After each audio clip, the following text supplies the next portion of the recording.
Probably there's not a lot in the way of yay to really go around. Yes, I don't know how much you've been paying attention to it all, but I've been I've sort of been reading Twitter news. has not been a nice place to be. Yeah, I was listening to a podcast today, and they had someone writing a question to it. I don't remember the exact way they phrased it, but it was sort of a more positive spin on things. But I'll get to that later on. But I can't see. But yeah, that's the only spin at the positivity. moment. Yeah, That's the issue. Like everything I'm looking at in regards to it is like just constant doom and gloom. Basically, yeah. And like they're gonna need to pull a fucking rabbit out their ass at this event in June to make it seem like, oh no, we're not shitting all over our fan base. Don't worry, guys, it's fine. Relax. I mean, for the general casual people who don't sit there and read the news and pay attention like we do, it probably will work. Yeah. But they're gonna have to really go some to win over. Well, see the amount of people on like and everyone else. Well, yeah, the amount of people on like X and things like that are like, this is Xbox just shitting all over its fan base, like calling for Phil's head. The other guy whose name I can't remember, calling for his head, and it's like, holy shit, Matt this Booty, is Sarah Bond. It's just get rid of them all, and then like talking that it could be not good news in June, and it's like it could be getting changed to Microsoft Gaming. Yeah, well, I suppose because Phil is the CEO of Microsoft Gaming, that's his like job title. But as soon as you then change it to be not Xbox anymore, now it is Microsoft Gaming. Sony Gaming. Yeah. Yeah. It's not Sony Studios, it's PlayStation Studios. It's got an actual. And if you start changing that, it's almost like the beginning of the end. Yeah, well, I suppose they did already change it from. It used to be Xbox Game Studios in it, and then they changed it to Microsoft Game Studios when they did like a 343 in the initiative and what's the other one, Coalition and stuff like that. We'll see. We'll see. It's not happy days. It's not happy days. It's not I suppose we should probably get into it, shouldn't we? Yeah, but let's get cracking into it. Should we start off with what we've been playing like normal, and then get into the news later, or should we lead off with the bad and end on a high note? What do you want to do? Why do we not sandwich it? Why do we not? Because you've already done Guess the Game today, haven't you? Have I done Guess the Game today? I might not have done, actually. Let's do it. We'll start with the good, and we'll slide in a little bit of the horrible stuff, and then we'll bring it back at the end. Let's do it.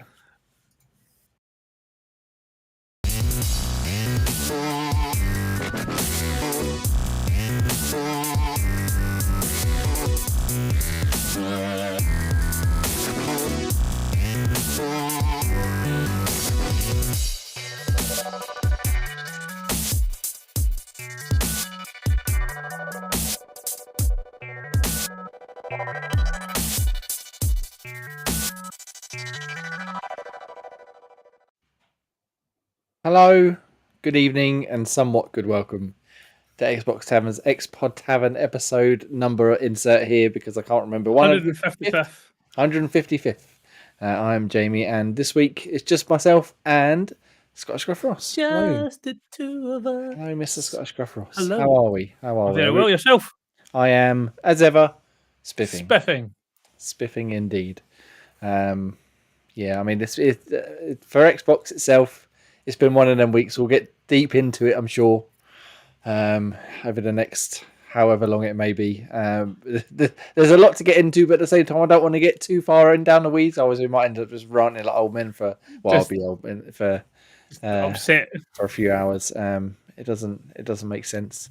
But yeah, no Millie Manny or MPV Graham this week. They've got various bits and pieces going on, so unfortunately can't make it. But between the two of us, I feel like we can get enough victory out there to really give them the boot, give old Xbox the boot.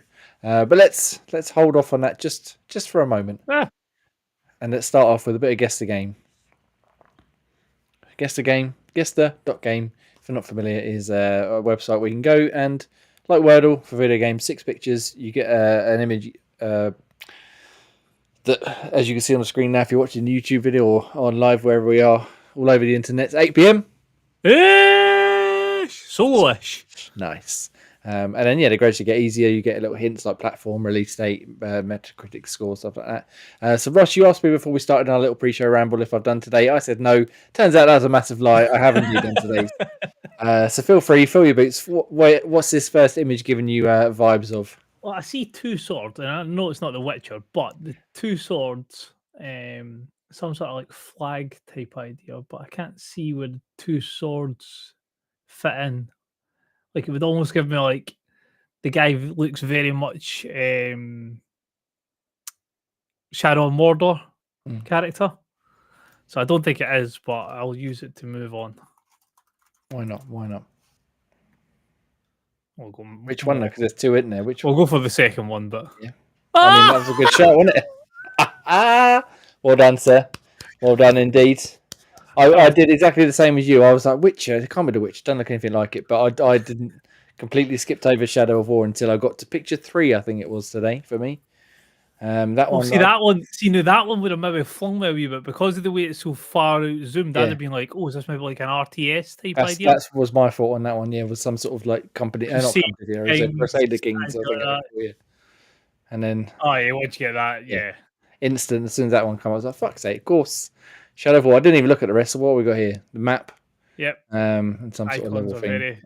I never actually played Shadow of War. I played Shadow of Mordor. So Shadow of War's quite good because Shadow of War. Can pit like two armies together. So obviously you've got the bad guys army, and then you've got the baddies that you convert into your team to be your army. Yeah. Oh yeah, nice. Oh yeah, I mean, I don't think there would have been any issue with us getting at this one. No, but between the 4 of us, definitely would have had a chance. Yeah, but just how quick we got it. But didn't even need the 4 of us. Just use it on your own. Just on the one. Take that. Very nice. Well done, sir. You don't play it very often, but when you do play it, you tend to do well.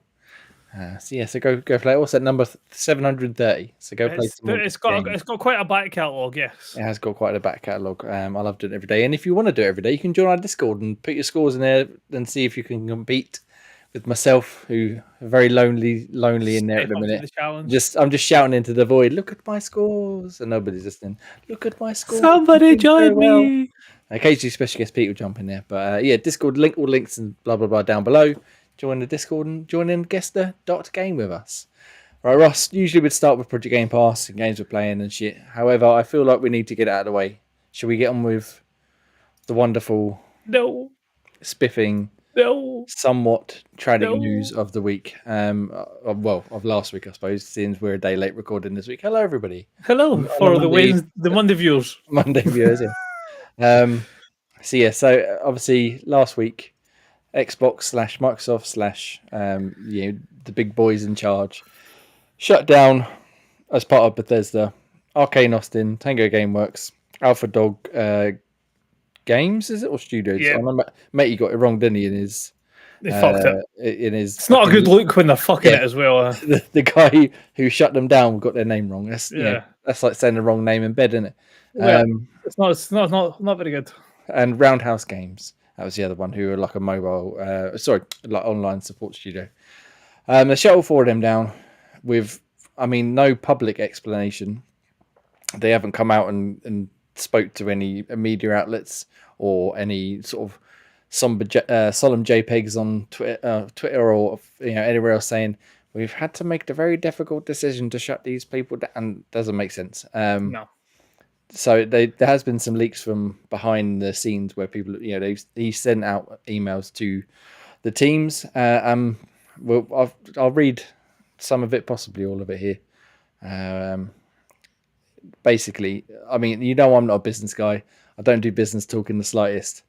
This is full of fucking business waffle, just saying, ha ha ha, fuck you. Right, so this is from Matt Booty. And again, this was sent to the teams to let them know that they were shutting the studios down. But there's been no indication that before this they told anyone. So everybody's going at the same time. Oh, by the way, they're going home. All right, bye. Bye. A bit of a shitty way to do it. Again, are you going to have to? Yeah, as it appears. They might have let them know ahead of time, but it doesn't sound like they did. Anyway, he says, today I'm sharing changes we're making to our Bethesda and ZeniMax teams. These changes are grounded in prioritising high-impact titles. Come back to that. And further investing in Bethesda's portfolio of blockbuster games and beloved worlds, which you have nurtured over many decades. To double down on these franchises and invest to build new ones requires us to look across the business to identify opportunities. I feel sick just reading that. That are best positioned for success. This reprioritization of titles and resources means a few teams will be realigned to others and that some of our colleagues will be leaving us. And then he says the 4 that are going, Arkane, Austin, Tango, Gameworks, Alpha Dog, and Roundhouse Games. There's more to it, but I'm not going to read the rest of it because I'm sure if you're watching and listening now, you've heard many people repeat it many times already. You can't go on X without fucking seeing some vitriol about it. So think pieces and articles all over the place on Eurogamer, VGC, IGN, many sort of social media influencers and followers and all sorts of stuff. Just putting their thoughts out there. I've got my own thoughts out there as well on xboxdown.com. Go read it now. And yeah, it's just again because they haven't explained it or even given a valid excuse other than to reinvest our portfolio for the best high impact titles. Surely the point of buying Bethesda and Activision and all these other studios they've done over the last 6 years or so, however long it's been, was to bolster their ability to make a broad range of games, not just high impact titles. It's things like Hi-Fi Rush, which obviously has been the big go-to point because everybody loved it last year when it came out. Got massive rave reviews, BAFTA awards, and all sorts of nominations for other awards. And they said it was great, and they're really happy with it. And then just a few months later, they're like, "Oh, by the way, we're going to shut you down now." But not before we throw you onto PlayStation. Basically, yeah. And again, I was very critical of all the people coming out and saying, it's the death knell of Xbox. They're putting stuff on PlayStation and Switch, but maybe it really was, and maybe I was just being naive. I don't know because to shut down Tango and.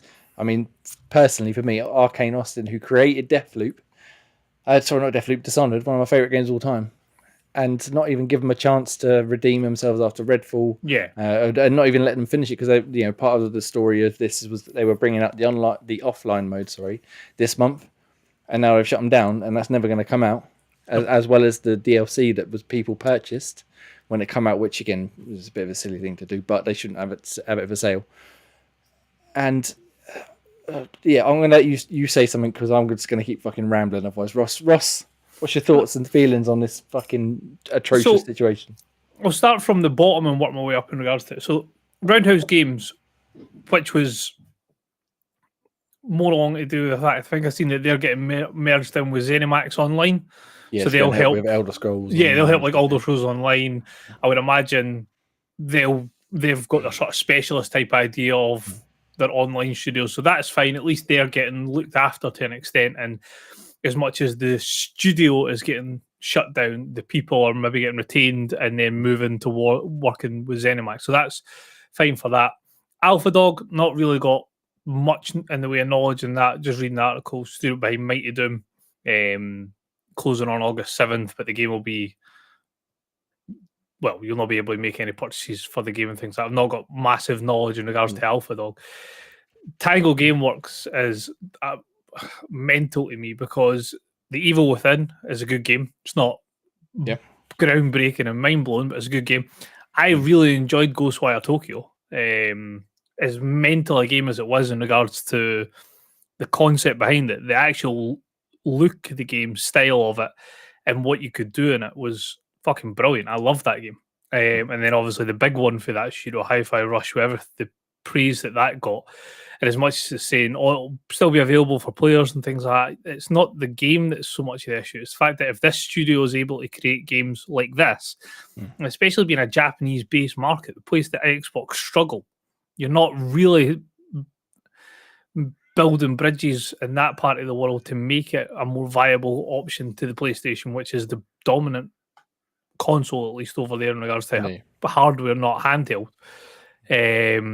But they were saying that they wanted to get Japanese studios that, when they were making these purchases, because they didn't have that foothold and didn't have that sort of feather in their bow, as it were. And now they've come out with a game that everybody loved, as well as, like you said, Ghostwire Tokyo, which was good. I never got around to finishing it, but I did enjoy the time I played it. And Evil Within, the first one was awesome. Yeah. Second one, the open world stuff, but that's by the by. It was still a good game. Just wasn't quite my cup of tea. But instead of building on that, they've now sort of shot themselves in the foot type of deal. Like, what the fuck? And then obviously the big one, which if you're sitting here with your Emerald Xbox tinted glasses on, you could try and defend them with, Redfall was the nail in the coffin that done it. yeah, Redfall was a disaster. There's no denying it. There's no trying to hide away from it. It was an unmitigated I don't know what you're on about. failure. We loved Redfall here on Xbox Tavern. But when, like, if you can turn around and somebody brings out, like, I'm just trying to think of, like, somebody who's been, like, in a horribly, horribly bad film, and you go, yeah, but at the same time, I was also in this. And by the way, that was like one of the greatest films ever made. You can kind of go, maybe it's just a blip. We'll leave it and we'll see what happens the next time you develop a game. They made Dishonored, which is widely regarded as one of the best stealth type games ever made. I mean, every one of them, apart from Grey. We'll not talk about Grey's thoughts on stealth games. Other, like, he played that one. Even he played Dishonored. You and Ian love Dishonored, and from what I've played of it, I really enjoyed it. But for them to just close it down after one bad game, it just seems mental. And you're now looking at it like, I know now, am I right in saying Tango Gameworks, the head of that, left and basically took 2/3 of the staff with him? Yeah, Shinji Mikami, my godfather and the Godfather Resident Evil. He left just over a year ago now, I think. So I can kind of the troubles started then, where they bought it because it was his studio, and then he left, and it kind of wasn't like left without people who could do a good job, obviously, but that's so I can see where power was gone a little bit. I can see where they're coming from on that one, because they're like, well, we bought it on this premise, but this premise now no longer stands, so therefore we don't have anything for this. But just a mental ton of events, especially this would be bad enough as it was if Xbox weren't already looking weak for having only so recently introduced their exclusive games onto PlayStation. It is not painting a good picture for the future of Xbox. Yeah, they are the masters of just kicking themselves in the bollocks.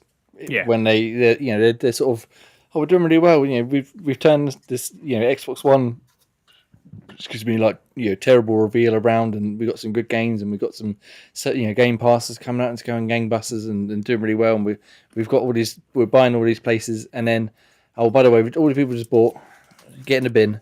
All these games we've announced, where the fuck are they? Nowhere to be seen. We've either cancelled them or they're not coming out. There's a story as well, sort of all tied into this, that Perfect Dark reboot. Perfect Dark's in a really bad place. However, was it 2020? I think it's revealed, and even now they haven't fucking uttered it since. And apparently, there's good reason for that, because it's in terrible shape. They've obviously had Crystal Dynamics come in to help, because they lost a lot of the high-profile people they brought in to start that studio, that whole new quadruple A studio. They've all buggered off in the intervening years without even. Again, we haven't even seen the game. We saw a trailer made by someone else to give you an idea of what the game would possibly look like. No gameplay concept, nothing that they actually made. And again, that game's going one of two ways. It's either going cancelled or it's going Dead Island 2. Yeah, I mean, where it will just be passed for pillar to post and half developed here and half developed there, and we'll see a wee bit more of it, and then there'll be a wee bit more uplift, and then before you know it, 8 years will be down the line, and it'll finally get a launch. Yeah, and if it's like Dead Island, at least people might eventually like it somewhat, but there's a good chance it'll also go the other way and be Duke Nukem Forever and just absolutely shit the bed, or indeed fucking Beyond Good and Evil and just vanish off the face of the earth and we never hear from it again. They'll just try and get it out to say that it's been launched and it wasn't a failure, even though it'll come out in a buggy, horrible, unplayable mess. Yeah, again, and again, they have form with this, because they sort of promise all these awesome stuff, and then Crackdown 3 come out, absolutely panned. Like, they promise all this wonderful tech and this fantastic sort of gameplay evolution of it, and it was just basically Crackdown 1 but worse somehow with Terry Crews, because Terry Crews in it. And I mean, they cancelled loads of games in the past. The Fable Legends and loads of other. There's too many. I can't even think of the fucking names of them. There's so many. And but they announced Fable. Where the fuck is that? They announced at least with Fable we've seen Elder Scrolls. Where the fuck is that? Oh, in-game engine Yeah. footage, sorry. But again, that was last summer. Not a word since. It's just they got no. Like you said, if they didn't come off of just having a super bad PR round where everybody was like, "Oh, it's the end of Xbox," then they might have. I mean, they wouldn't have got away with this, but they might have been. It would have been less of a drama about it. Yeah, people were, "Oh no, it's the first big misstep in a long time," but now it's May and we're on big misstep number 5 of the year. Yeah, it's infuriating.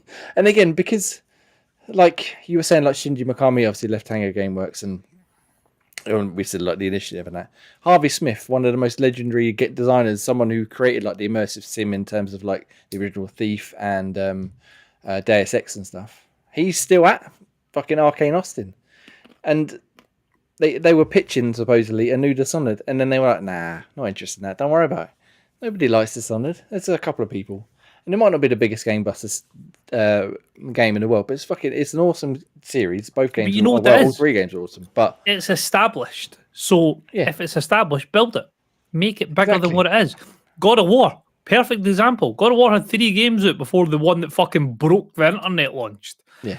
And it wasn't like regarded as one of the greatest series of all time when the first 3 came out, but then they launched it as a completely new aspect in regards to what it was, and fucking look how popular it is. Yeah. So if you've got an established franchise that has a following behind it, use it.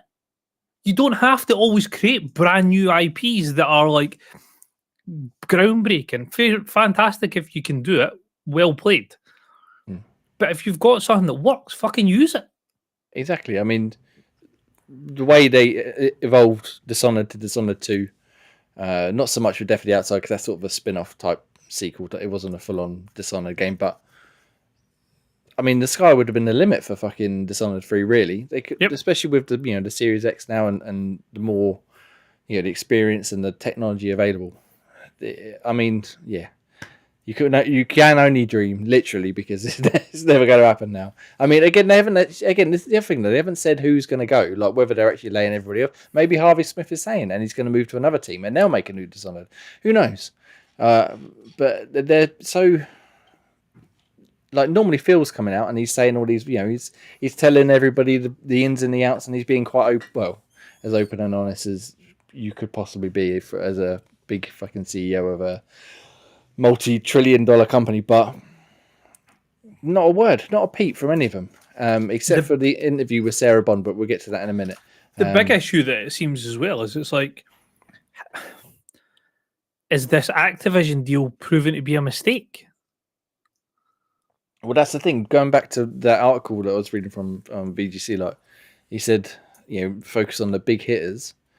But again, as I think I said earlier, but definitely what I wrote in the article I put on the website is the whole point of having all of these studios, that massive graphic with all the different subheads of all the different studios and that, was to have, your big hitters, you got your Elder Scrolls, your Fallouts, your fucking Dooms and all that, and then you've got smaller titles like Hi-Fi Rush. I'd probably even put Dishonored in that because it was never like a full game, but like a good solid mid-tier game. A double A type game. Yeah, something to fill out Game Pass. You can have a release, maybe one a month or one every 2 months. Something doesn't have to be, a 1,000-hour RPG. It could just be a 10-hour action game or a interactive fucking novel for like as long as what it is. It's a low to mid 80s Metacritic every month. Yeah, you're not needing a top 10 game of all time. Have, if you can, one of them a year. Fantastic. Tail end of the year, holiday season, you need a big game. Boom, knock one out of the park. Yeah. See through the rest of the year, you're dropping 81s, dropping 83, dropping 86. Holy shit, Xbox just dropped a game in Game Pass. Haven't even heard it, and it's getting all these great reviews. Brilliant. And that's what happens when you've got all of these studios, and there just doesn't seem to be any momentum. We've bought all these studios. We've got all this like collateral that we could use to build games.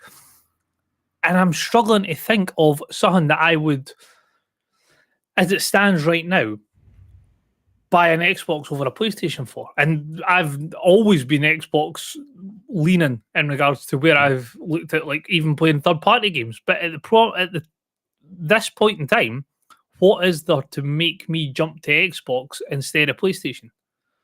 what there is and what there always has been. And again, it's naivety, I guess, on no, not just us personally, but like us as a whole, where they promise all these games. They promise new Fables, new Halos, new Gears, new Forza, new all this IP opposite. Sorry, what's it called? Avowed, Indiana Jones, Hellblade 2, blah blah blah.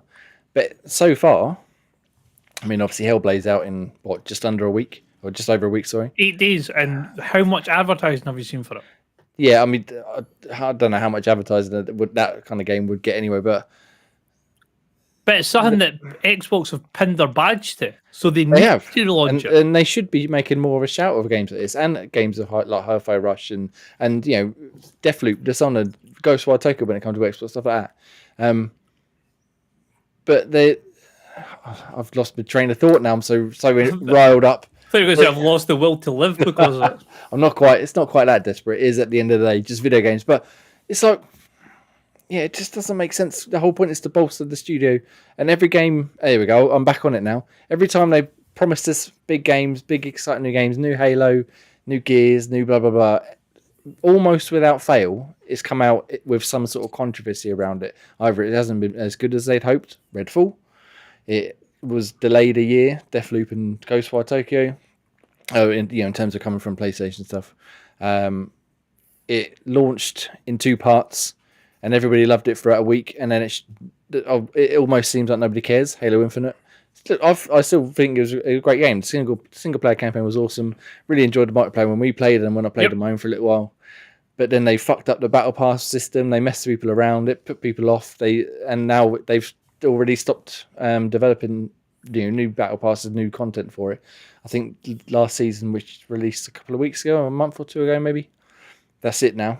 For your supposed infinite game, you got what, 2 years? It just seems to be with Xbox just now that it's 1 step forward and 2 steps back. Yeah. Every time, and there's only so long people like ourselves who are maybe not so much loyalists because we both have PlayStations, but Xbox will always be able to grab me by saying there's a new Gears on the way. You know how much you loved Gears. Marcus's story, fucking outstanding. One of the best co-op experiences you'll ever get. There's a new Fable on the way. You know, that nice, good English humour that's in Fable with all these fantastic voice actors and stuff like that. There's another one of them on the way. Halo. You remember the first time Master Chief taking the bomb back to the Covenant? Another one of them on the way. That's exciting to look forward to. Yeah, it's fucking fantastic. Looking forward to it. But and great. When can I play them? Yeah. Play what? Sorry, what are you talking about? Yeah, I've forgotten things exist. It's frustrating. Again, like you said, like we're Xbox boys through and through, but not like in the internet tribal warrior way. Just because that's our preferred place to play. In fact, I was playing Last of Us this week. Fucking great game. Anyway, people always said, "Oh, Xbox doesn't have a Last of Us or Uncharted or God of War," and they don't. But they keep promising that they will, and then it's just like, "Oh, next time." No. Wait. Next time, we got this. Don't worry. And then it just, like you said, 1 step forward, 2 steps back, turn around. A good old what's his name? Sideshow Bob, rake to the face. Just, and again, all these studios they've got. Obviously, they've still got a lot. Like, people have been bandying around like Double Fine and obviously Ninja Theory and stuff like that, and Compulsion Games and all of this. And I hope that they see that in order to have Game Pass succeed, which apparently it's not doing as well as they'd hoped, obviously, because they keep shutting everyone down and cancelling and delaying games. If they could get the cadence, once every couple of months, have a massive game, like you said, once, maybe twice a year, some smaller, more interesting games throughout the rest of the year, and then obviously all the third-party stuff that comes into Game Pass. There's hundreds of games in there. Have your big tentpole games from your studios, and then bolster it with all the other bits and pieces you put in there. And like I said, I don't care. You put your games on PlayStation or you like. It makes no difference to me. But nope. Like, if you want people to come to Xbox, you've got to at least give them some sort of incentive to be like, oh, look how awesome these games are every month for just a low price of however much it is. I can't remember. 15 quid a month, is it every? That's the other contentious point. If we're talking Call of Duty. Yes, so that's one of the other parts of this story that's come out. I was going to look up the link, but I don't need to. It's all fucking stored up here, baby. Sort of maybe until I forget what I'm saying. Basically, apparently, there's been a lot of internal discussions about putting Call of Duty onto Game Pass, whether they want to do it, whether they don't want to do it. You know, they're worried that they're going to lose out, probably quite rightly, a lot of money by putting it on Game Pass. But obviously, the whole point you'd imagine of buying Call of Duty or Activision was to put something like Call of Duty on Game Pass so you can get more subscribers. So it's like a chicken and egg scenario. Yeah. And as someone, I forget who it was, I was listening to earlier on, pointed out, surely these discussions and thoughts should have been happening before they decided to buy it. Yeah, before they decided to spend, one, the amount of money they've spent on it, and two, the amount of time it took going through the courts to get it all sorted. Maybe the time is the issue. If it had gone through when they initially, made the bid, like Bethesda took a couple of months in it. If that had happened, maybe it would be a different scenario. They could have put Call of Duty in, and then by now they would have seen some sort of increase. But because they've had so much shit luck over the last, well, not even luck, shit decision making over the last 2 years, while that deal's been trying to get through, and now it's finally done. Now they're like, shit, it hasn't quite gone to plan. Now we're like $69 billion worse off. Although, to them, they might as well fucking burn that and they wouldn't even notice. But exactly. Like, now, shit, we need to make their money back. How are we going to do that? Should we sell good games or should we just fire a load of people? I wonder. How could What's the quickest and easiest way of doing it? And again, people like Matt Booty feel, I don't want anyone to lose their job or be sort of hounded out or whatever, but as other people far smarter than me have pointed out, why is it the people in the studios have got to suffer when the people like Phil and Sarah and Matt and that are making the decisions? Sure. I mean, they're not going to be paid any less, I don't imagine. Maybe they'll lose some shares or something, or bonuses. But what? I don't do business, as I've said many times, and I don't understand. If I was in their boots, I would be fucking one of the most guilty motherfuckers in the world right now. I'd be like, take my money, I don't need it. But they don't need it. But the other issue is like harking back to what we're saying, and like when we were talking about Dishonored, like we've got it there, so build on it, right? Mm-hmm. How long has the Fallout TV series been in development? Roughly 2 years, 2.5 years? It's got to be a good few years, surely. So you're trying to tell me when they pitched this idea to Amazon, we're going to release we're going to have a Fallout TV show. You try to tell me the bigwigs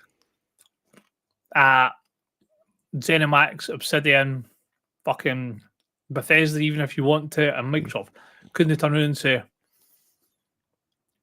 we could do New Vegas here, not a new game, but we've got the engine there for Fallout 4. We've got that engine there. We could run New Vegas in that. We could develop a New Vegas that ran on that engine with a creation club, mods eventually come at it, and see about a month after that show launches, we could drop that in a Game Pass. And do you know the fucking equity that would have garnered for Xbox? They would have had at least 6 months to a year of a free pass. Yeah, and like you said, like just even if they put it on PlayStation and Switch or whatever as well. I'm not saying keep it to Xbox. Put it on there. I'm not saying that. Put it in Game Pass. You'd be like, look, you can buy it there, or you can come play it as part of the subscription, get whatever games as the Game Pass stream should be. But what it would have done is you could have had the same situation that we're in just now. But if you'd have dropped this, especially at the time where it is, considering how much a success Fallout is, looking for the fact that Fallout is possibly you would maybe say Last of Us TV show was very good as well, but it's a very difficult market to get games turning into other mainstream media. It's not something that every game is able to do well, and Fallout's done it. Yeah. So capitalize on that, and you would have had the equity to go, look, really sorry, but unfortunately after the failure of Redfall and X, Y, and Z, we are going to have to close Arkane Austin. Tango Gameworks, because of the lead man leaving and taking quite a lot of his team, the ideas that we had for that, you'll have a bit more of a business spin on it due to opportunities present in the arc. Anyway, carry on. Sorry. However, we have been able to then look at this by ZeniMax Obsidian type idea, and we are now able to launch Fallout New Vegas in the Fallout 4 engine. Fuck it, Unreal 5. You mind the fucking managed it in Unreal 5? and that will be dropping day and date in Xbox, and we're launching it on PlayStation for $29.99, $34.99. Don't even charge them full price, but the fact that the equity they would have gained by like, holy shit, New Vegas, possibly the best one in the series, massive off spot, plays like Fallout 4. Because as I said, I'm a New Vegas diehard. I will die on the bed saying it's the best Fallout that's ever been made, but it's janky. I mean, you move in a very weird way. The animations are bizarre, but the actual game is a product of its time. But... yeah, the actual game is fucking incredible. Yeah, and if you'd have put that in a modern engine with the Creation Club, with mods, things like that, that would have been fucking flying. They could have lived off that for years. Yeah, and I mean, you're on the right track, but you know, obviously they did make an effort. They released the Fallout 4 next gen upgrade, which you will be surprised to learn broke everything. Was broken. And again, that's exactly what you were saying. You know, one step forward. Here's an upgrade because you know people are going to like in the Fallout show. Here's a nice new Fallout 4 upgrade we've been working on. Makes it nice and shiny and up stuff and 60 frames and all sorts of stuff. And oh look, what's that? It's breaking your games. Oh shit. Yeah. Sorry. Oh, or some people, was it the PlayStation Plus people who'd redeemed Fallout 4 couldn't get the upgrade for a week or two because there was some sort of bug preventing them to get in. It's like, just fucking fix this shit before you launch it. Oh, and look, so I mean, even if they had a remade New Vegas or upstuffed it, whatever there's no guarantee they would have done it. No, where it wasn't broken or wouldn't have like gone. Oh wow, New Vegas, still broken. It's maddening. It's maddening, and like it's like you just need to give these guys time to build these games that they're working on. But on the plus side, games and makes sense. Starfield's had an update. Well, it's not out yet though, is it? No, not yet. No, it's out on the 15th, a couple of days from now. Should we take bets on how broken it's going to be on the 15th? Well, I'm kind of conflicted because when Starfield launched, as much as like you all seem to have fucking minor bugs, and then Pete ordered fucking Timu's version of the game. Yeah, mine just ran fine. I know it ran fine. It just they had a lot of stupid decisions in there, like the stuff that they're fixing in this update, like the maps and no. No, but you know how like you had like no easy. You had the naked party. Oh no, yeah, I definitely had my fair share of bugs. Don't get me wrong, I never got that. I was obviously just lucky, but I never got any like. You're playing it wrong. Yeah, apparently so. I played it the right way, therefore you fucked it. But I was like really like surprised. Like this is a Bethesda game, and holy shit, it seems to be in really good order. Nothing seems to be clipping. I've not ended up in the ground. Every door seems to work the way it's meant to. This is fucking revolutionary from Bethesda. So I was like really G'd up for the fact that Bethesda had turned a corner in quality control. So this DLC, I'm like, or this update, I'm like, this could be really good. Mods are coming. Ground vehicles are coming. Holy shit, that's going to change the fucking game. That's not part of the update though, is it? That's down the line. That's not on the 15th, the ground vehicles. That's just, I think that's coming, it's rumoured to come with the, what's it called? Shattered Space, isn't it? Yeah. DLC, again, at some point this year. Again, no date. Could it be this year? It's supposed to be. Will it be? Who knows? We'll find out. That's the thing though. See if these ground vehicles come in and people start fucking saying this is fantastic, like traversing the planets. I'm going to be so fucking angry at Bethesda. Something as simplistic as putting them in for the fucking start could have saved you so much bitching.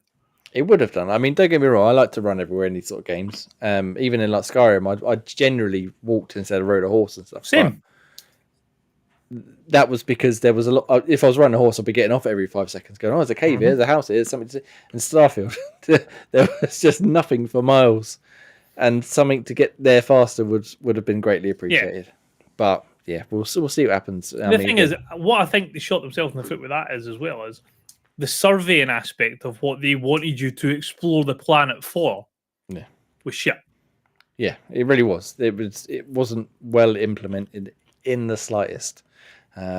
Which is obviously the reason why they want you to be traversing the full planet. But don't you know, it's not boring to explore empty planets because that's how it would really be. Yep.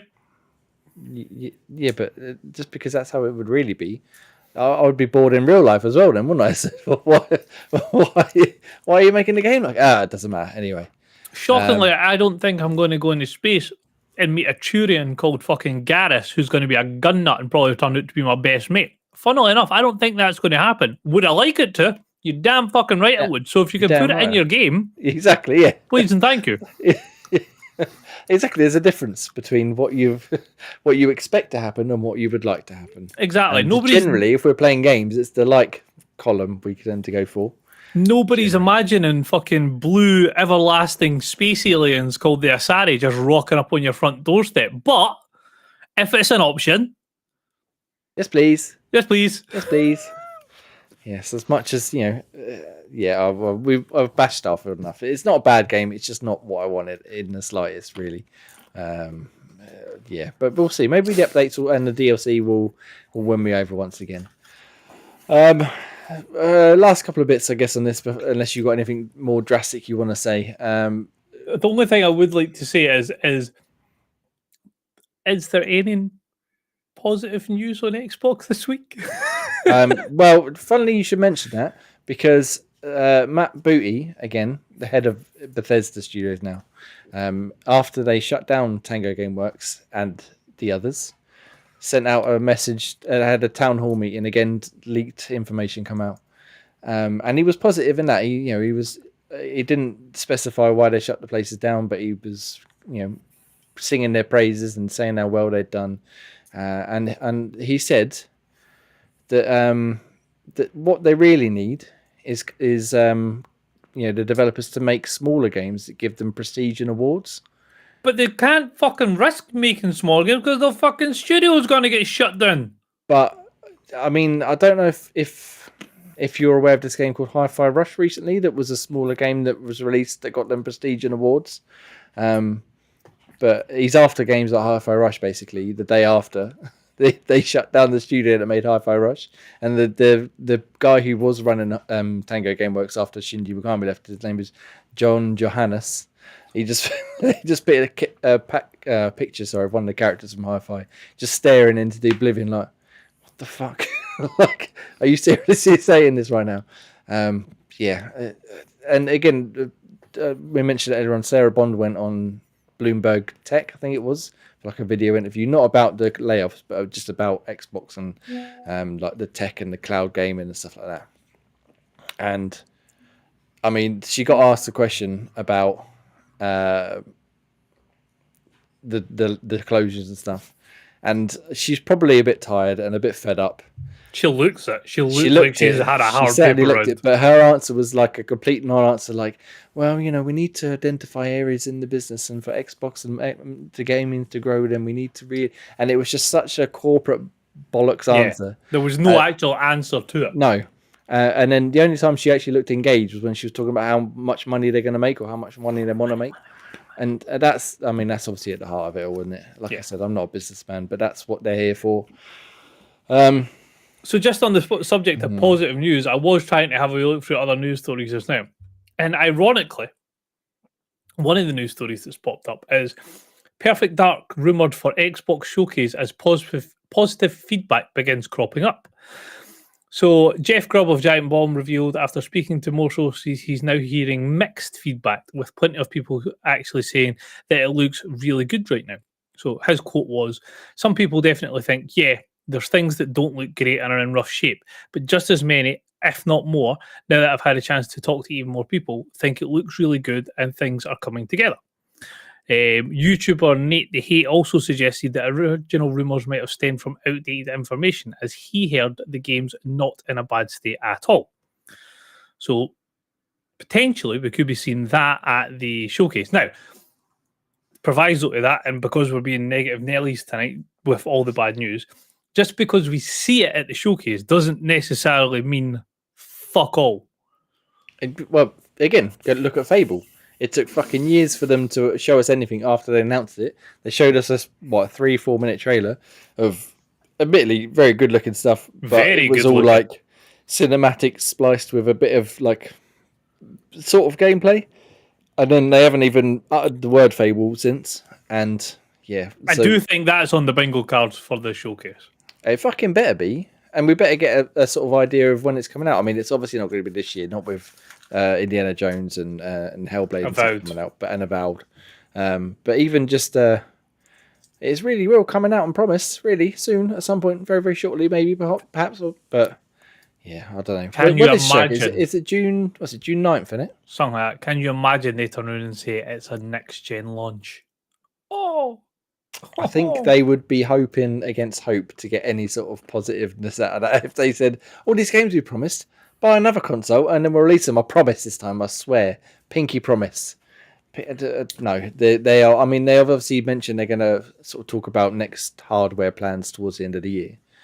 But yeah, if they come out and say all these games are Perfect Dark and Fable and the new Gears and whatever you launch day one on the next Xbox. Yeah, day one on Xbox Series fucking 54 or whatever it is. I mean, they might have an amazing launch title, but do they have the fucking money in the bank to turn around and hope the customers stick with them for that long? Well, yeah, and as you said and as others have said, can they convince people to even buy another? I mean, I will, and we will probably, but will the people who matter, like the ones that they actually need to convince to buy one, will they be able to do it?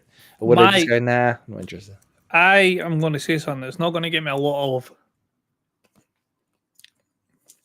I'm ready. Well wishes, shall I say. But I've been thinking about it for a while. And as much as it goes against you and Ian, next gen they launch, they need to scrap the Series S type model. Yeah, I mean, it was a smart move when it came out. And I still use my Series S probably just as much as my X. Maybe not quite as much, but it's close. But yeah, I mean, having the two vastly different power differentials and like specs and stuff.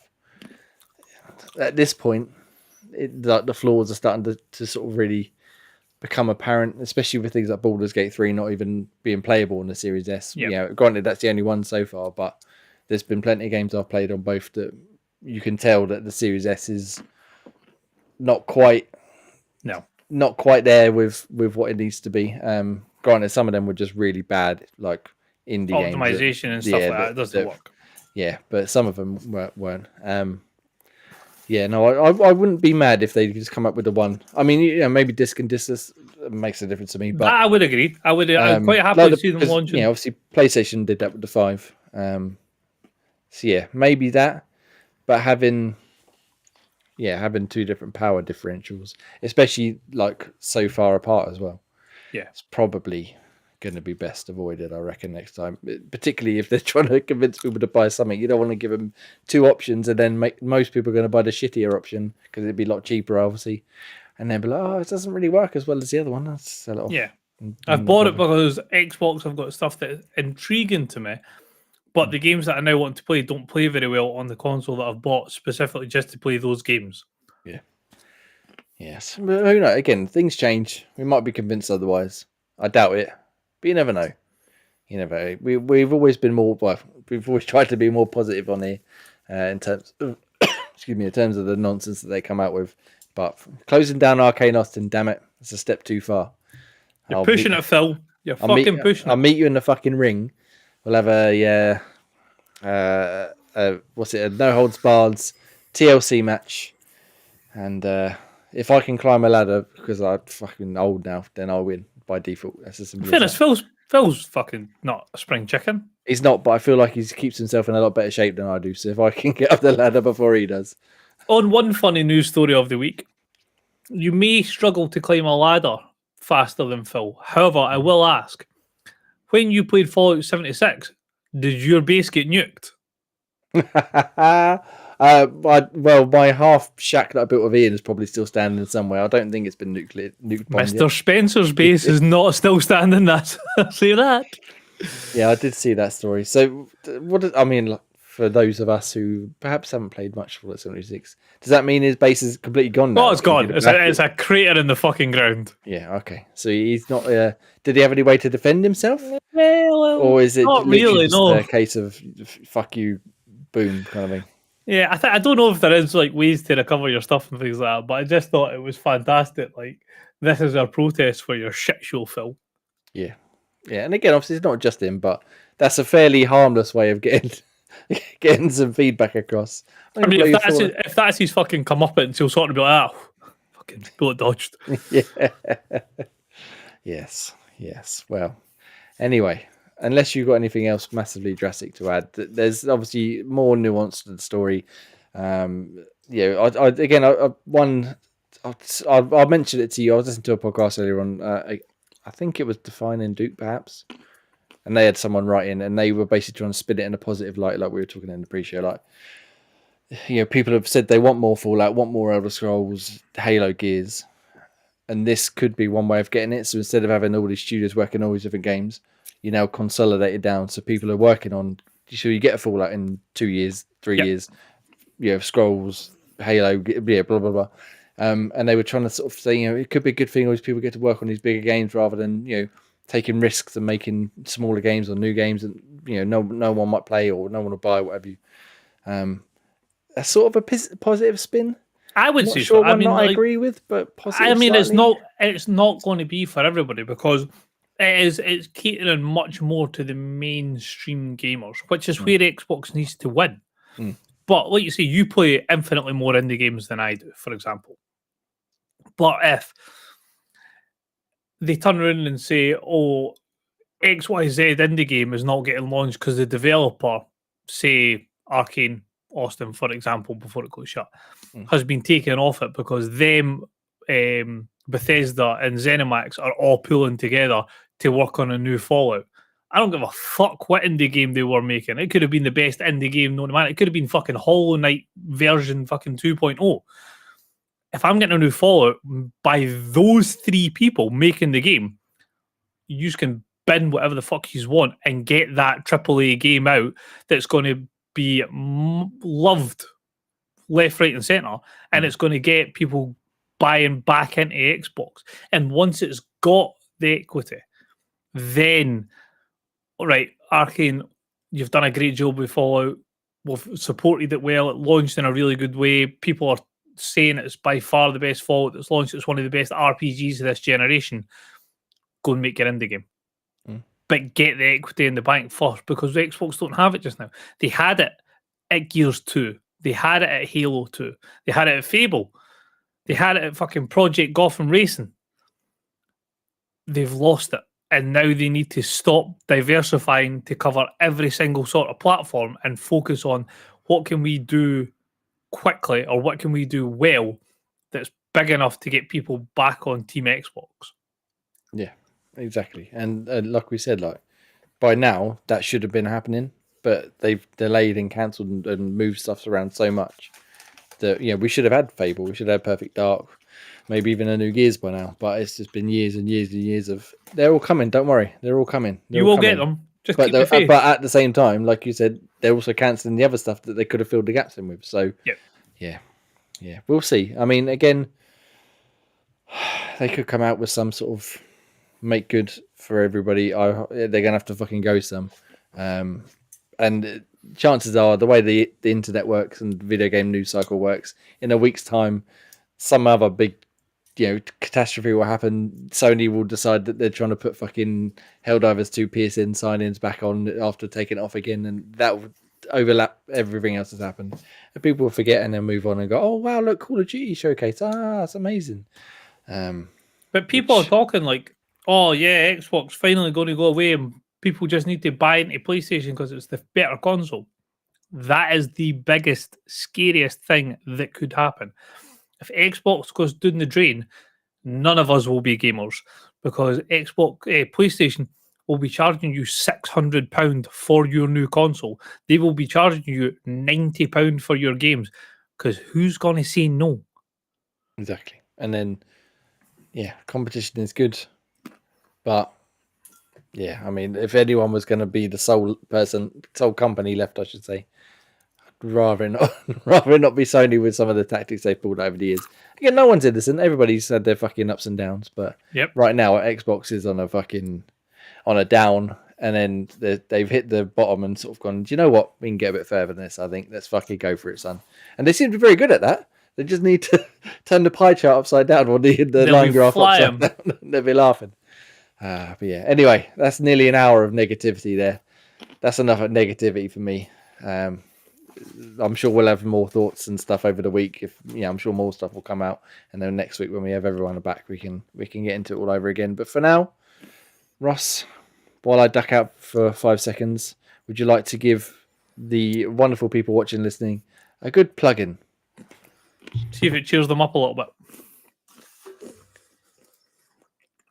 So, as he shoves a pistachio down his throat. Plugs for this week. We are now YouTube partners, so if you want to jump over to our YouTube channel, you can support us by becoming a member.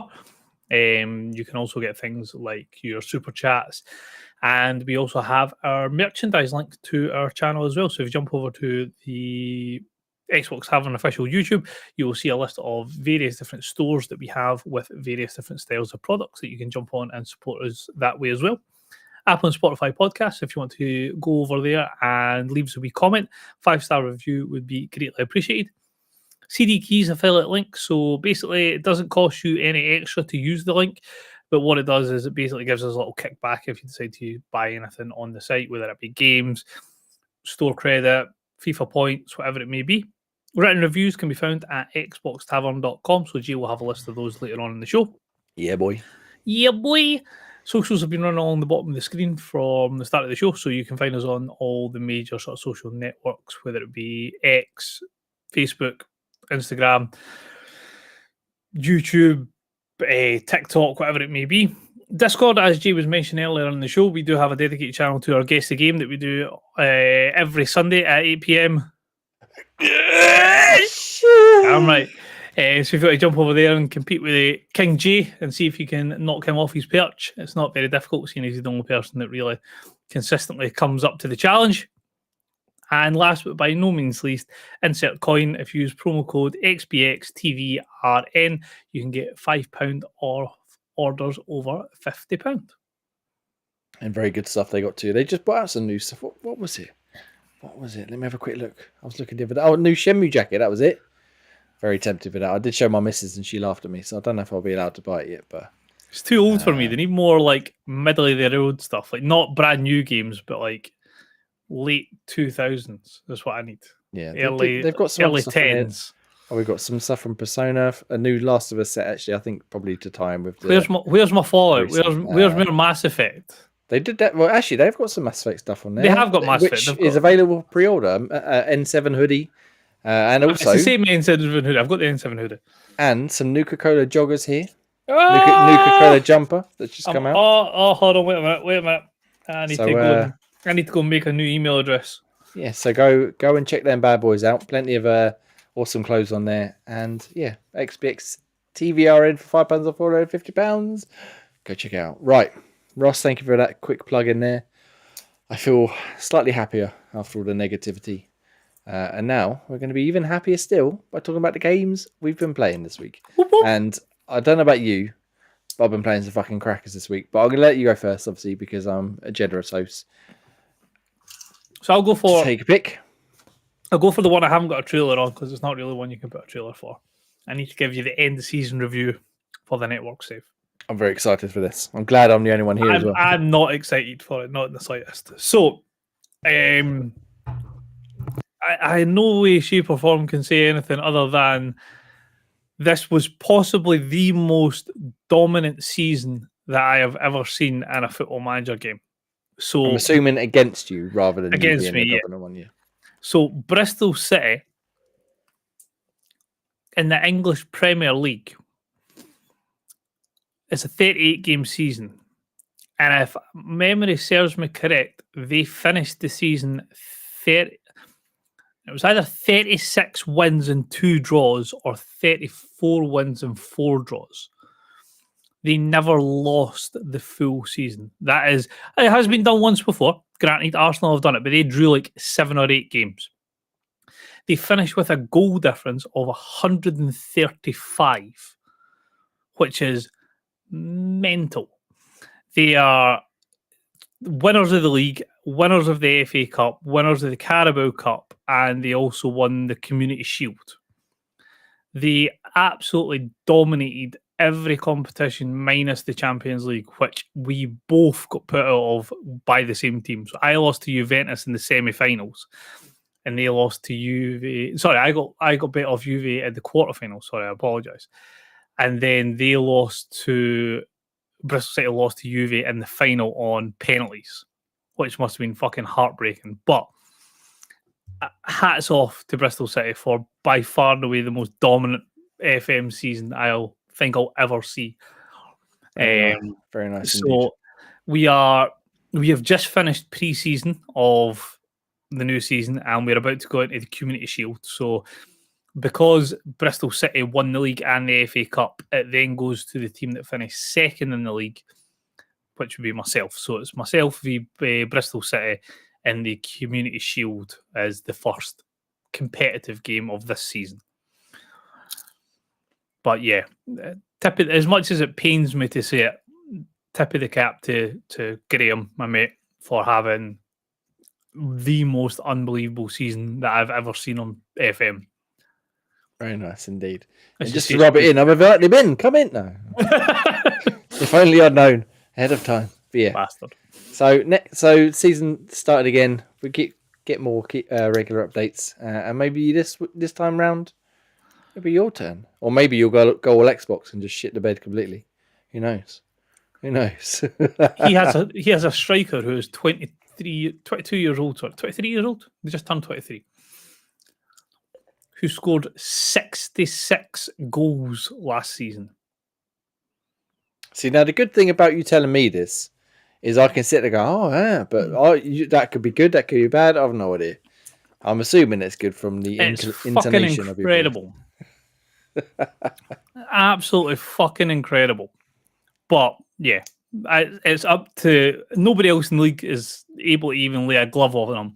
At least when he plays me, the games are very, very tight.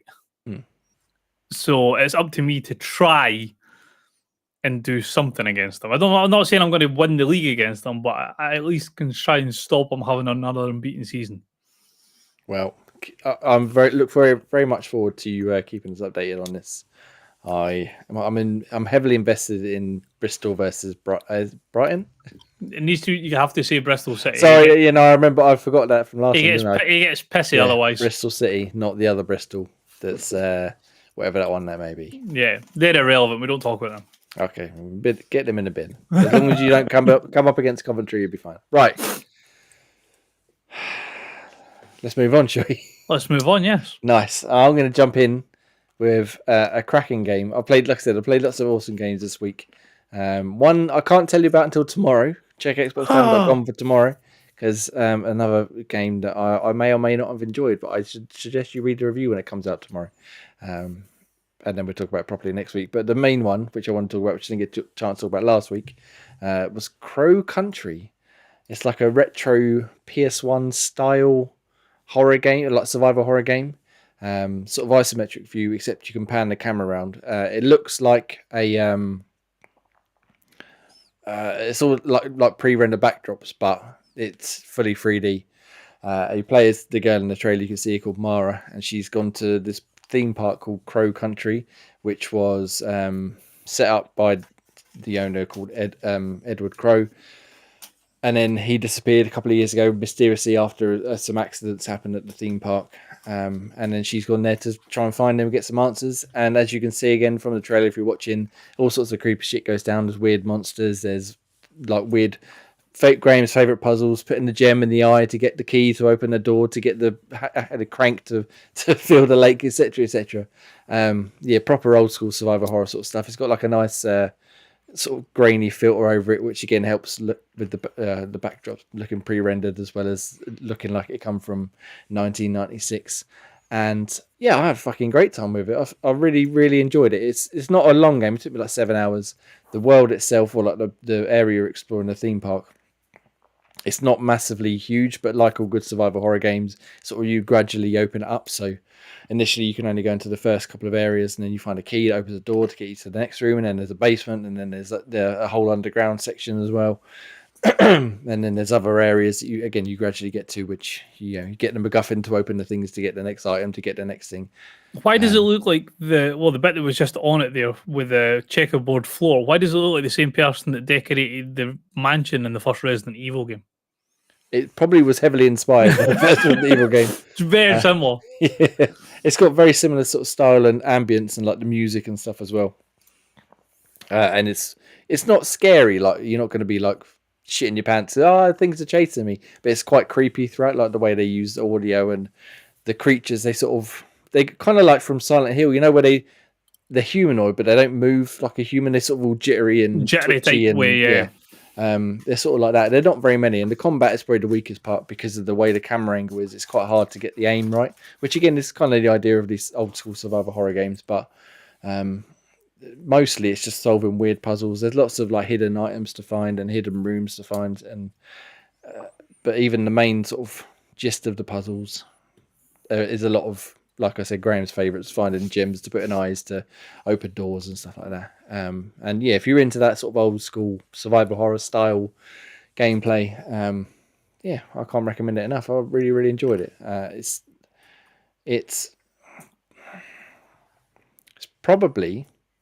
certainly not going to be my game of the year. I don't think it might creep up there, but right now it's not far off of like Dragon's Dogma 2, which is my current front runner. Wow. Yeah, it's just everything about it is so sort of a perfect love letter to that sort of era, which again I grew up in. Maybe if I was younger and I hadn't grown up in that time frame, maybe it would be different. I don't know. I still think it'd be an awesome game, but yeah, the nostalgia sort of, fake nostalgia as it were for it is very strong in it. But yeah, really, really good game. Really enjoyed it, and you can go through and play again after you finish it like a new game. Plus, I haven't done that yet because, like I said, I've moved on to something else which I can tell you about tomorrow. But yeah, highly recommend if you're into sort of survival horror / puzzle / sort of mild action games. Really, really good. As Graham would like me to say, it's nice. It's nice. Nice. Okay, Ross, tell me about something else you've been playing this week. I'm assuming you've been playing lots of wonderful indie games as well. I mean, it's kind of indie.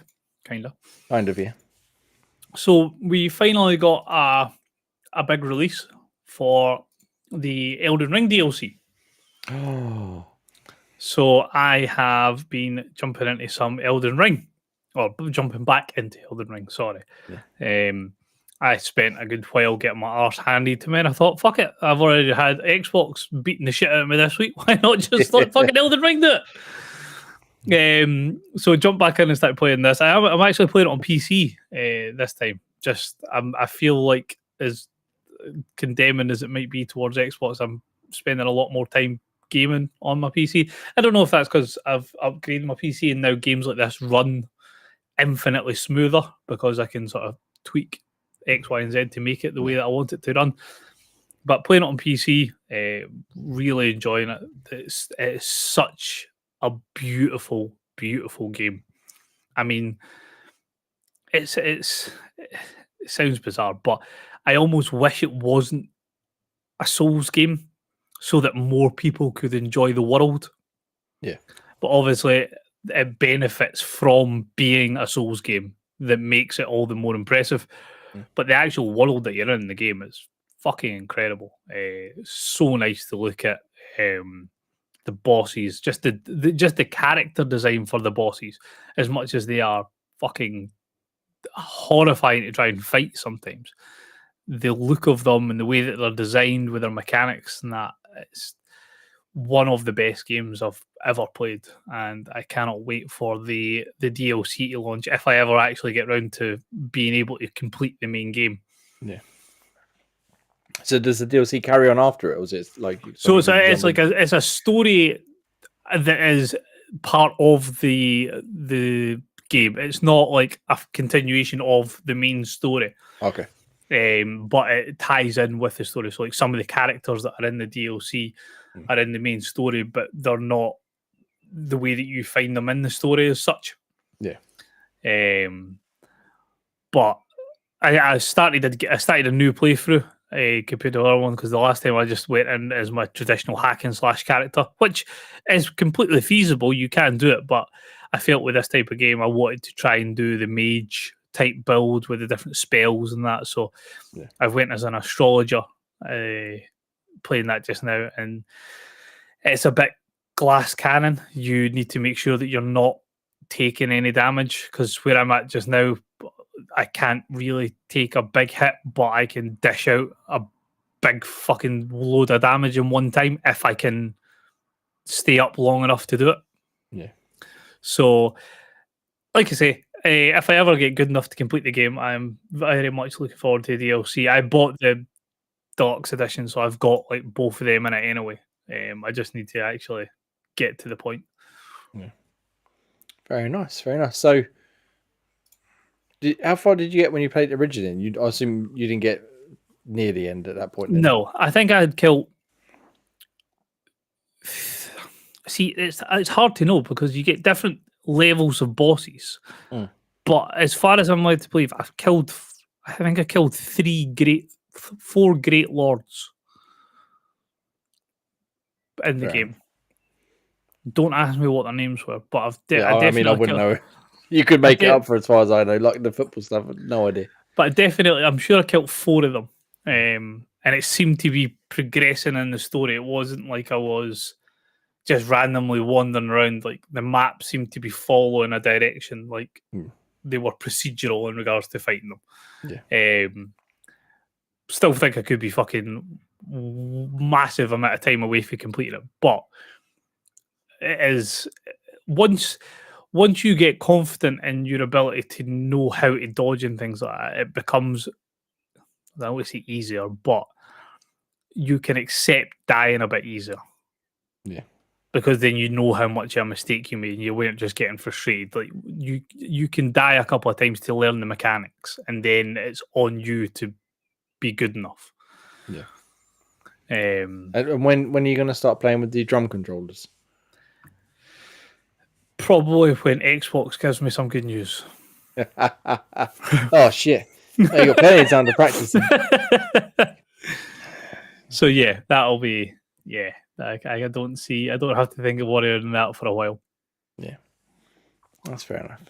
But yeah, like Elden Ring, like all those sort of Souls games, they really should be up my street. But all the ones I've tried, I cannot get into. I even tried. But did you not like things like Shinobi? Yeah, the old like 2D ones. Yeah, but they're hard as fuck. I know they are hard as fuck. That's that time. A, I didn't have that many games to play, and B, I had time to learn the mechanics. Yeah, exactly. I didn't have. I could spend like all fucking night, all day at the weekend playing it. Whereas now, like I've got like an hour. Like I haven't really got time to learn to do one fucking move and learn the patterns of a boss. But yeah. Maybe we could time travel. Maybe that would work. That would work. If you come up with that, let me know. Yeah, I'll get working on it straight away. See what happens. But yeah, nice. It's a bit Elden Ring. When is the DLC out? Did you say? June the 5th. Not far, is it? A few weeks. Yeah.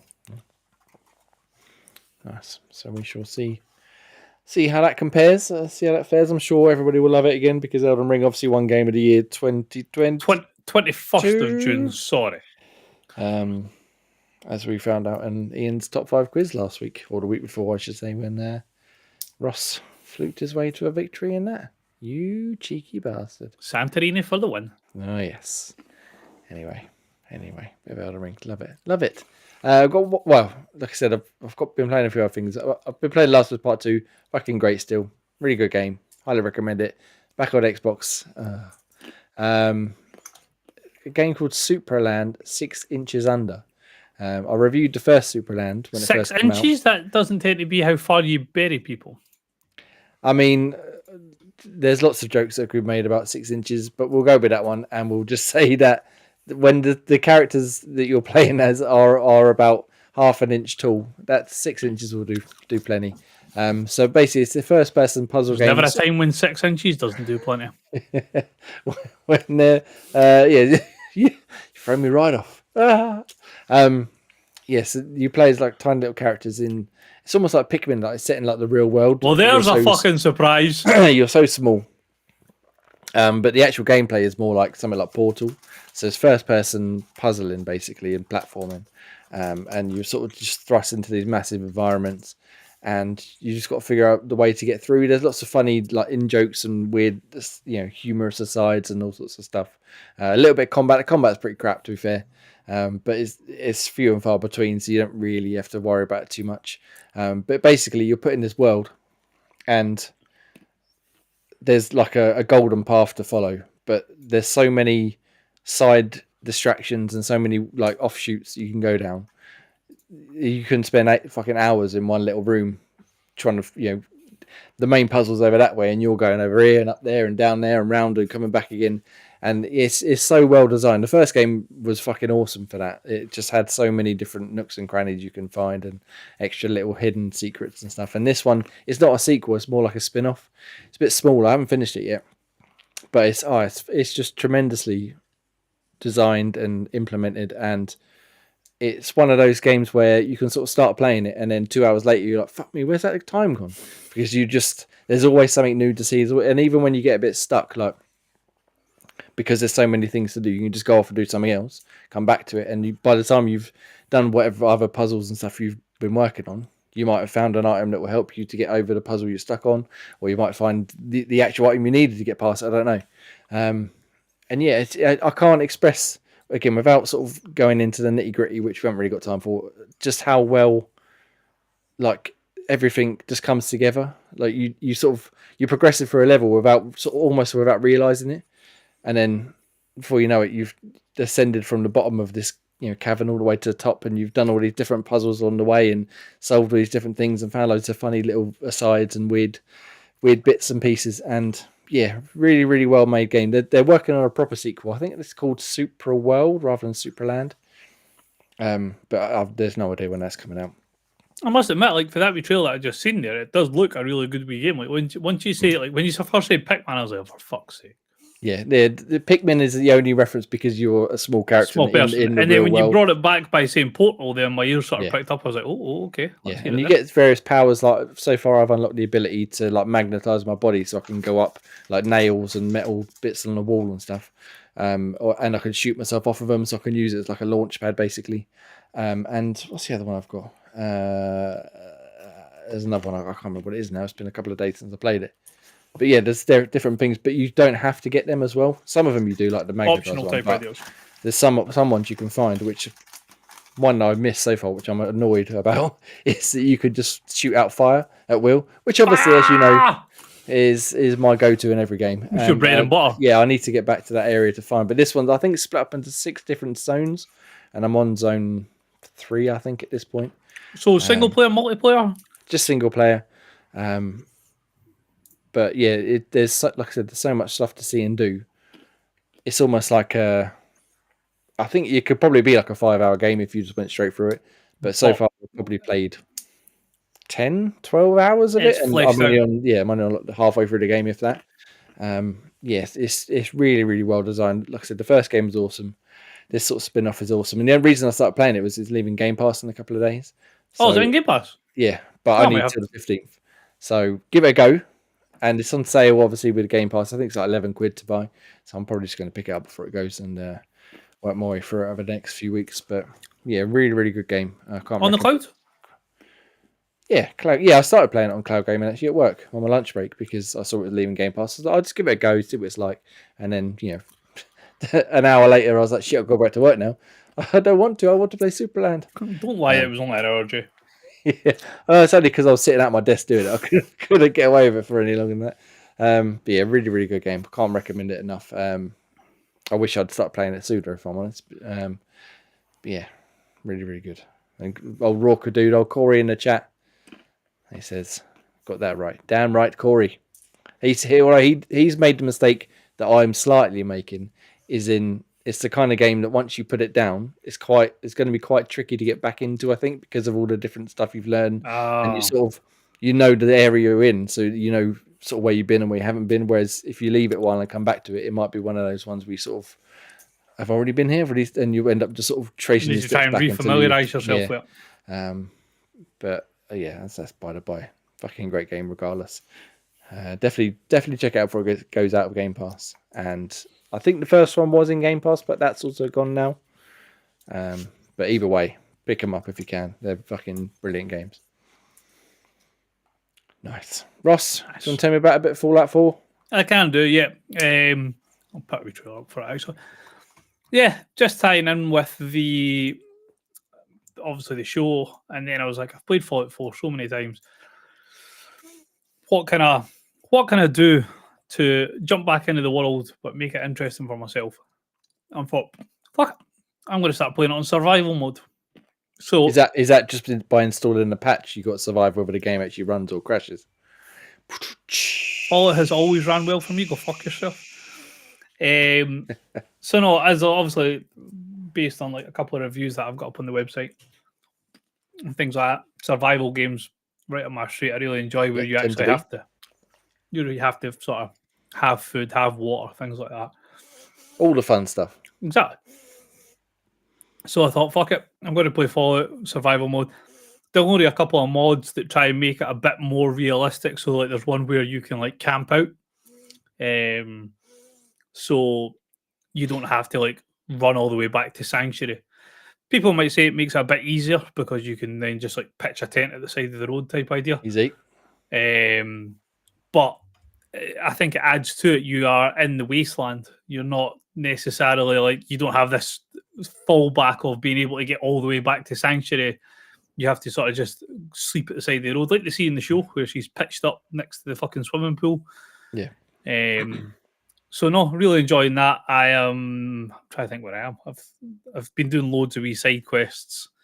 Just the very quick missions that get brought in with the added content that they brought in. So got like really good power armor by doing one of the missions and things like that. But because I don't have fusion cores, it's just sort of using it sparingly because I don't want to fucking run out of the fusion core in the middle of nowhere and then can't fast travel because you're not allowed to fast travel in survivor mode. So if I'm at the arse end of nowhere, it's like a huge fucking trek all the way back. But what it does mean is it makes this is fucking contentious point.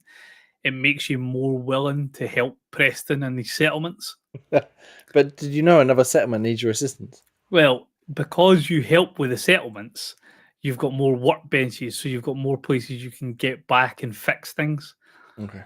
Because obviously when you play the game, you've got Sanctuary and you're like, all right, fuck, I need to get back. I just fast travel to Sanctuary.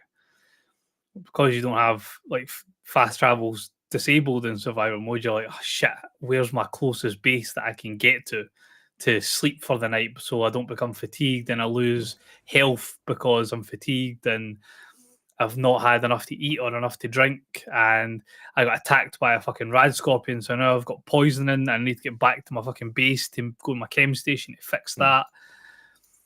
It does make you want to play more of the base building side of it, so it makes life a bit easier for you. But still love the game. Still probably my second favourite Fallout. Probably just Pips 3, because 3 doesn't have the redeeming qualities of New Vegas, but it still has all the jankiness of it. So, yeah. I feel like you've got your list upside down there. It should be Fallout 3 first. No? Is that not right? No. 3 was great. Don't get me wrong. 3 was fantastic. But it was. It's the only one I properly played. Don't fuck it. I love that game. New Vegas just does everything better and has better characters and has better groups. And you're not a vault dweller, so it's a fucking step away from the norm. This is true. Yeah. So, are you making use of the recent patch that they gave to Fallout 4 to upspuff it to quality mode or performance mode or whatever else they put in there? Playing it on performance mode. Like I say, having some of the stuff that they've thrown in with like the quest and that's quite nice. But thing is, like the Series X has had performance boosts on it before, so it doesn't make a massive difference that way. But it's just I'm lacking an RPG type game to play, so that and Elden Ring are ticking the boxes for them so far. Very nice indeed. So you got some big old fucking beefy boys to pick from there. Like you're playing your life game of Football Manager and just a small couple of massive RPGs. And then because of fucking Pete started playing fucking EA FC 24. Outrageous. Out fucking rageous. I'm not giving you my pools of the week because I only started it fucking like 5 hours ago, so I haven't pulled anything. We'll save the pools of the week for when MPV Graham's back, because I'm sure he's got some good ones recently. But him and Special Guest Pete have been going off in the chat about all the stuff they've been getting on their teams and what have you. But yeah, we'll come back to that next week, because we've been going pretty long as it is. Maybe. Cool. Me and Pete need to have that final game using Ultimate Team. I mean, that would be ideal, really, wouldn't it? Wouldn't it? Especially while you're both starting out fairly early on. Get your rubbish teams together and see who's finally going to win that tournament, eh? But yeah, if you're wondering what tournament we're discussing, last year was it? It was last year, yes. At some point. For our Project Game Pass, we picked EA or FIFA 23, whichever one it was. Yep. We had a little tournament. Obviously, I did fucking dreadful. But we had a good few games, and Special Guest Pete's in the chat. He's got his response to you. No. Yeah, we had some good games there, and it was fun. Like I said, not my game normally, but in that setting, it was more enjoyable, certainly. But we'd still do Project Game Pass each and every month. Pick a game from Game Pass, we play it. We stream it the first Sunday of every month, 8 p.m. Yes! And then we talk about it for the rest of the month. Sometimes we play a bit more, sometimes we play a bit less. This month we have picked Golf with Your Friends. We had a stream. Was it last Sunday? Or was it the Sunday before? No, last Sunday, I'm sure. Was it last? Time is just fucking. I don't know where I am or who I am anymore. I'm so old. But we played. It was me, Ross, Milliman Ian, MVV Graham, and Special Guest Pete, and we played a couple of hours of Golf with Your Friends, various modes, including a new speed round they had. There's a lot of hectic fun, a lot of rage, a lot of banter. And yeah, highly recommend the YouTube videos up on youtube.com/Xbox7Official right now. Oh, that was a great laugh. It was a great laugh indeed. Lots of shenanigans, especially because we left the impacts on, or like the physics on, with the ball hitting each other. So the amount of cries of "You're in my way" or "You've hit my ball." Yeah, very, very funny stuff. We had a good time. Maybe play a bit more. Two of our best Game Pass games would have been golf games. I mean, there you go. See, we're 2 for 5 so far with golf this year. Maybe we could keep the streak going. We'll see. We will see. But yeah, really good game. Like I said, stream good, going good. And then we'll get the other guys' thoughts next week when they're back, hopefully. And pick a new game for, what the fuck, where are we at now? June, nearly. Nearly June already. What the fuck? Outrageous. Time flies when you're having fun. Anyway. Ross, I feel like we should probably let these people go and enjoy themselves. Enjoy their wonderful Monday evenings. Not Sunday. It's weird. I know. Do you want to tell us about things coming to the wonderful service known as Game Pass that, making the most of what we still can? I can indeed. So I'll give you, because we've had such a negative week, I will actually give you the full month. So you've got stuff to look forward to. Because I'm nice that way. So May 2nd, we have Tomb Raider Definitive Edition come to console, PC, and cloud. Play it. It's very good. It is very good. May 7th, Kona 2 coming to console, PC, and cloud. May 9th, Little Kitty Big City, again, console, PC, and cloud. May 14th, Brothers, A Tale of Two Sons. And is this the upspuffed version? Now that I do not know, because I need to sort that on the list. I'll have to look into that one. But if you carry on, I'll have a look. If it is the upspuffed version, fucking May 14th, mark that in your calendars. May 21st, the big one, Hellblade 2, sorry, for the Series X and S, PC, and cloud. So 8 days, as we were saying. May 21st, Galactic here on Series X and PC. Also, May 23rd, Haunty on console. And May 30th, round out the month, we have Humanity on console, PC, and cloud. Very nice, indeed. Hellblade 2 obviously out, like I said, in 8 days-ish. Really, really excited to play that one. Brothers, if it is a re-spuff of Brothers, definitely worth a shout. Little Kitty Big City, James just reviewed that for us. He gave it a 7 something. I think I'll find a proper list in a second. But 7's not too bad. He seems to enjoy it. And AJ, one of the other contributors to Xbox Tavern, he's been singing its praises, saying it's like a 2-hour game, but it's something just short and sweet. Get into it, get it done, and then move on. I was quite interested to give it a go. Some nice games coming in. Unfortunately, though, as always, things are leaving us, which is always a sad time.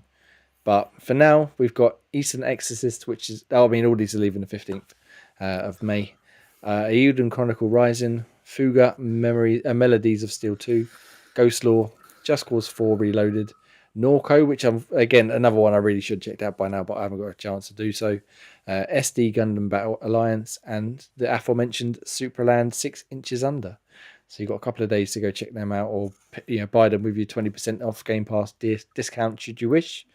So go check them out while you still can, and then go play a bit of Hellblade 2 when it comes in very, very shortly.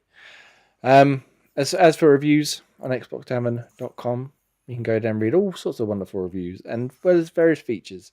Right now, I've put up, like I said, my article on what the fuck Xbox are playing at right now. Go read that.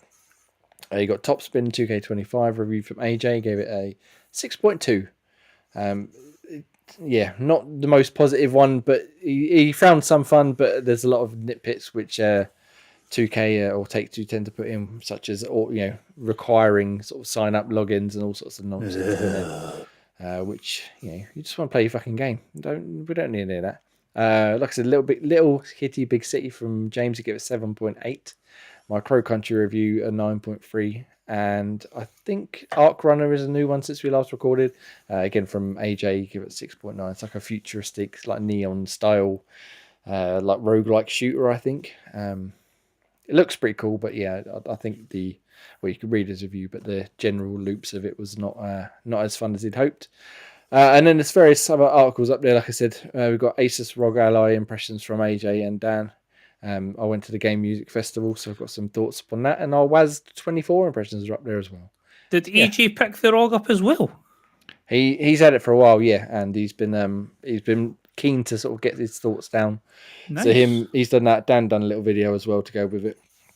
I know Dan's been. I know he's been big on it. He's been very happy with his Asus, and they just revealed a new one, didn't they? It's slightly chunkier one with a better screen and better, all the usual upgrades you'd expect, like Steam Deck OLED type idea. Yeah, it's just a wee bit more upspuffed and stuff like that. Yeah. So so you can go read their thoughts on the original model right now on xboxtavern.com, and obviously you can find out various reviews and bits and pieces on youtube.com/Xbox Tavern Official, which you are right now, hopefully, such as Dan's many gameplay tips and tricks and all sorts of video content which he likes to put up each and every day, and special guest Pete's Mass Effect Legendary Edition playthrough. I'm not sure what episode he's up to at this point, but they're going up once a week. Is that right? It's once a week or twice a week? A couple of times a week, I think. A couple of times a week. And he's sort of just going through the whole series again. It's one of his favourite games ever.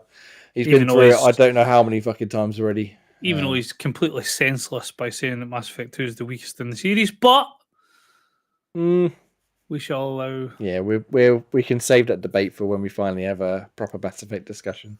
Whenever EA decide to stop being Microsoft and actually release the next Mass Effect, or at least tell us more about it. For now, though, I think that might be us done. We've got there. Considering it's just been the two of us, we've managed to stretch it out for a lot longer than I expected. So standard length episode. Thank you very much for Scottish Craft Ross for joining me on this wonderful Monday evening. Yep. At 8 p.m. Ish. And like I said, hopefully we'll have a few more to crew back next week. All going well. We should be back on Sunday. Again, all going well.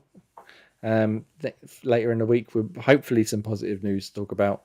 At the very least, some very good games, which again, you can check out xboxtavern.com tomorrow and many more days for said reviews. Bum, bum, bum. For now, I'm Jamie. Find me at Tnaxan everywhere. Xbox, Twitter, wherever else you want to look. I don't mind. Find me wherever you like and tell me all your wonderful thoughts and feelings. You can find Scottish Gruff Ross at Scottish Ruff. And for now, it's been a pleasure. Goodbye. Goodbye. Farewell. If we just say goodbye.